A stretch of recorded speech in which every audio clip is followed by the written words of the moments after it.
મૂળ ભાવનગરના વતની, મુંબઈ રાજ્યના મુખ્ય ઇજનેર, આ વિસ્તારમાં 1920ની અંદર ભયંકર દુષ્કાળ પડેલો અને દુષ્કાળનો તાગ મેળવવાને માટે ત્યાંની સરકારે ખેર સાહેબ તે વખતના બોમ્બે સરકારના મુખ્ય મંત્રી હતા અને ગાંધી બાપુ, એમણે ઠક્કર બાપાની દુષ્કાળનો તાગ મેળવવાને માટે મોકલ્યા અને દુષ્કાળગ્રસ્ત વિસ્તારોમાં ફરીને એને કામગીરી કરી.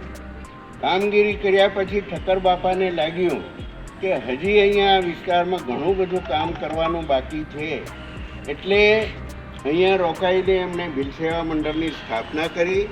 સ્થાપના કર્યા પછી શૈક્ષણિક સંસ્થાઓ, દવાખાના, રસ્તા અને અનેકવિધ પ્રવૃત્તિઓ કરીને આ વિસ્તારના આદિવાસીઓ માટે કલ્યાણકારી કાર્યો કર્યા.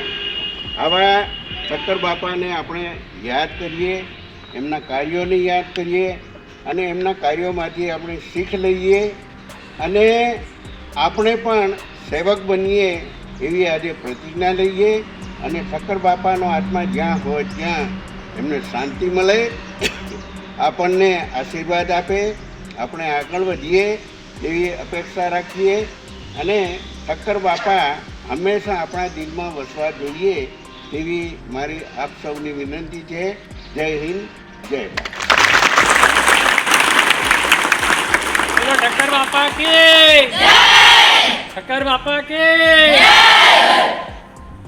અંબાલાલ.